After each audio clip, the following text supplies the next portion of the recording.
আসসালামু আলাইকুম। 22,000 টাকায় আপনাদের জন্য দুইটা সেরা ফোন নিয়ে আসছি অফিসিয়াল। তো একটা হচ্ছে ক্যামন 4D আর একটা হচ্ছে রেডমি নোট 40। ক্যামন 40 আর একটা হচ্ছে রেডমি নোট 14। এই দুইটা ফোনকে সিলেক্ট করার বিভিন্ন কারণ আছে, সেগুলাই আমি ভিডিওটাতে আলোচনা করব। আমি ফোন দুইটা অবশ্যই মার্কেটে গিয়ে হাতে নিয়ে এক্সপিরিয়েন্স করে এসেছি, সো আমি আসলে বিষয়টা বলতে পারবো। এখানে আপনি টেকনোর বিষয়টা দেখেন, টেকনোটা হচ্ছে 24,000 টাকা। এটা কিন্তু 8256 ভেরিয়েন্ট, যেটা সেটার দাম কিন্তু 24,000 টাকা। আর ঠিক একই আপনার হচ্ছে 8256 রেডমি নোট 14, এটাও কিন্তু 24,000 টাকা। বাট আপনি কিন্তু, যেহেতু আমি 22,000 টাকার কথা বলেছি, সেহেতু আপনি কিন্তু টেকনোর যে ফোনটা 22,499 অর্থাৎ 22,500 টাকায় কিন্তু আপনি টেকনো ক্যামন 40টা মার্কেটে অ্যাভেলেবেল পাবেন। বাট আপনি যদি মার্কেটে একটু দরদাম করে কিনতে পারেন তাহলে 21,000 টাকার মধ্যেই কিন্তু ক্যামন 40টা পেয়ে যাবেন। আর রেডমির কথা বলি যদি, তাহলে হচ্ছে 6128, যেটা সেটা হচ্ছে 21,000 টাকা। এই ফোনটা আপনি 19,500 থেকে 20,000-এর মধ্যে পেয়ে যাবেন। তো এই হচ্ছে আমাদের প্রাইজিং, মানে 20,000 21,000-এর মধ্যে কিন্তু আপনি এই ফোনগুলো পারচেস করতে পারবেন। এখন আমরা বলি যে টেকনো ক্যামন 40 আর রেডমি 14-এর মধ্যে আমরা যদি ডিফাইন করি, এখানে টেকনোর কথা যদি বলি স্পেসিফিকলি, টেকনোর হচ্ছে দুইটা ভেরিয়েন্ট। একটা হচ্ছে টেকনো ক্যামন 40 আর একটা হচ্ছে ক্যামন 40 প্রো। প্রো আর ক্যামন 40 যেটা বেস ভেরিয়েন্ট, এই দুইটার মধ্যে জাস্ট তফাৎ হচ্ছে, একটা হচ্ছে আপনার কার্ভ ডিসপ্লে, আর এইটা হচ্ছে যেটা ক্যামন 40 জাস্ট ক্যামন 40 যেটি, সেটা হচ্ছে আপনার ফ্ল্যাট ডিসপ্লে। তো এটার থেকে 4,000 টাকা ওইটার দাম কিন্তু বেশি, মানে 28,000 টাকা।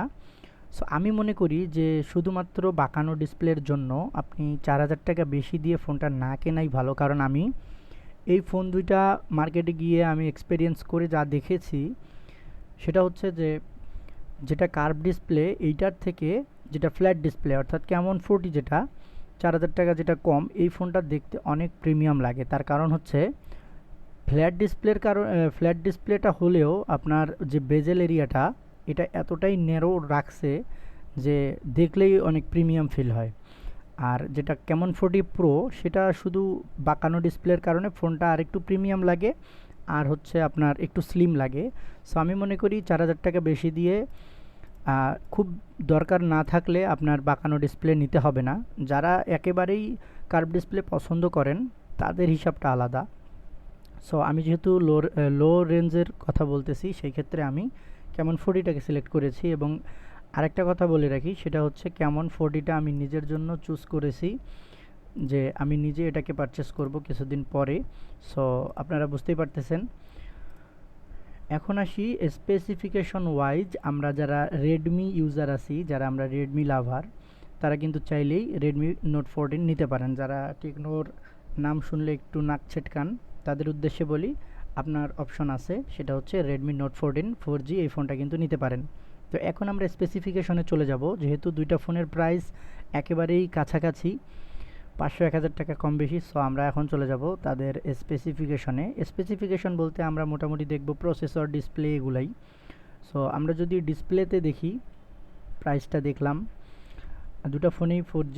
ডিসপ্লেতে দেখি দুইটাই কিন্তু অ্যামোলেড 120 হার্টস রিফ্রেশ রেট সহ আসতেছে, দুইটাই কিন্তু অ্যামোলেড ডিসপ্লে, দুইটাতেই কিন্তু ইন ডিসপ্লে ফিঙ্গারপ্রিন্ট থাকতেছে।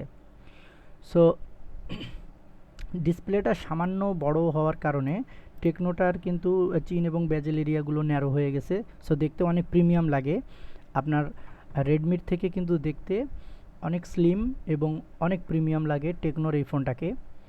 সো আমরা এখন যদি প্রোটেকশনের কথা বলি, যে ডিসপ্লে প্রোটেকশন কে কোনটা দিচ্ছে, সেটা হচ্ছে টেকনো ক্যামন 40তে দেখতে পাচ্ছি এখানে পান্ডা গ্লাস দেওয়া আছে। যদিও বা ক্যামন 40 প্রোতে হচ্ছে, ক্যামন 40 প্রোতে আছে হচ্ছে কর্নিং গরিলা গ্লাস 7i এর প্রোটেকশন। বাট আমরা এখানে একটা পান্ডা কিং গ্লাস দেখতে পাচ্ছি, এটাও যথেষ্ট ভালো। এবং রেডমি নোট 14-এ দেখতে পাচ্ছি এখানে কর্নিং গরিলা গ্লাস 5 এর প্রোটেকশন আছে। সো আমরা দেখতে পাচ্ছি যে দুইটাতেই প্রোটেকশন দেওয়া আছে। HDR10-এর সাপোর্ট পাবেন দুইটা ডিসপ্লেতেই, যদিও বা এখানে বলা নাই, এখানেও কিন্তু আপনি HDR10-এর সাপোর্ট পাবেন। কিন্তু আপনার অ্যান্ড্রয়েড অপারেটিং সিস্টেম টেকনোতে থাকতেছে অ্যান্ড্রয়েড 14, সাথে iOS 14।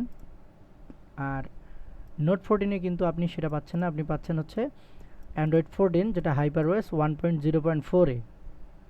আর চিপসেট হিসাবে দুটাই সমান।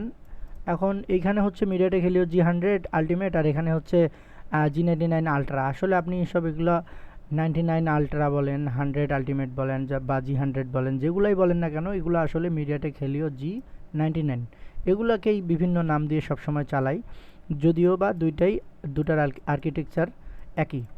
সো আপনি স্পিডের বিষয়টা খেয়াল করলে দেখতে পাবেন যে দুইটাই সেম। সো প্রসেসর ক্ষেত্রে দুটাই কিন্তু সেম। আর এখানে কিন্তু UFS 2.2 স্টোরেজ ব্যবহার করা হয়েছে দুইটাতেই, যদিও বা এখানে টেকনোতে স্পেসিফিক্যালি এরা দেয়নি, বাট আমি ইনশিওর করতেছি যে UFS 2.2 স্টোরেজ দুইটাতেই দেওয়া হয়েছে। ক্যামেরার বেলায় এখানে একটু খেলা দেখিয়েছে টেকনো, সেটা হচ্ছে 50 মেগাপিক্সেলের 1.9 অ্যাপারচারের যে লেন্সটা এখানে ব্যবহার করা হয়েছে, এটা কিন্তু ভালো একটি লেন্স। সেটা হচ্ছে সোনির একটা লেন্স, সোনি লাইটিয়া লাইট 700C, এই লেন্সটা ব্যবহার করা হয়েছে। সাথে কিন্তু 8 মেগাপিক্সেলের একটা আলট্রা ওয়াইড ক্যামেরাও এখানে দিয়ে দিছে টেকনো, যে আলট্রা ওয়াইড ক্যামেরাটা আমরা এখন আর তেমন কোনো ফোনে পাচ্ছি না মিড রেঞ্জের ফোনগুলোতে। সো এইখানে কিন্তু আপনি রেডমি নোট 14 কিন্তু এখানে পিছিয়ে যাচ্ছে, কারণ রেডমি নোট 14-এ শুধুমাত্র একটা স্যামসাংয়ের একটি সেন্সর আছে 108 মেগাপিক্সেলের, আর এখানে 2 মেগাপিক্সেল একটা ডেপথ সেন্সর, 2 মেগাপিক্সেলের একটা ম্যাক্রো সেন্সর। এগুলোর কিন্তু কোনো কাজ নাই, জাস্ট এই 108 মেগাপিক্সেলটাই কাজের। সো আমরা দেখতে পাচ্ছি ক্যামেরার দিক থেকে কিন্তু ক্যামন 40 রেডমির থেকে এগিয়ে আছে। প্লাস এখানে কিন্তু আপনি ওআইএস পেয়ে যাচ্ছেন, অর্থাৎ optical image stabilisation. So video এবং ফটোর ক্ষেত্রে কিন্তু যথেষ্ট পারফরমেন্স ভালো দেবে ক্যামন 40 প্রো অথবা ক্যামন 40।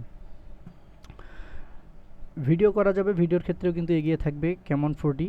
আর সামনে হচ্ছে 32 মেগাপিক্সেল, আর রেডমি নোট 14-এ আছে হচ্ছে 20 মেগাপিক্সেলের একটা লেন্স। সো এই হচ্ছে ওভারঅল। আর ব্যাটারির ক্ষেত্রে যদি বলি, টেকনোতে আছে 5200 mAh, আর রেডমি নোট 14-এ আছে হচ্ছে 5500 mAh। এদিকে আপনি পাচ্ছেন 45 ওয়াট, আর রেডমিতে পাচ্ছেন 33 ওয়াট চার্জার। তো এই হচ্ছে মূলত। সো বিভিন্ন কারণে আমি এগিয়ে রাখতেছি টেকনো ক্যামন 40-কে। আপনারা যদি ব্র্যান্ড বিবেচনা না করেন তাহলে টেকনো ক্যামন 40-টা নিয়ে নেন চোখ বন্ধ করে। আর যদি আপনার রেডমির প্রতি ভালোবাসা থাকে, টান থাকে, তাহলে রেডমি নোট 14 এই বাজেটে সেরা একটা ডিল। সো আজকের ভিডিও এই পর্যন্তই।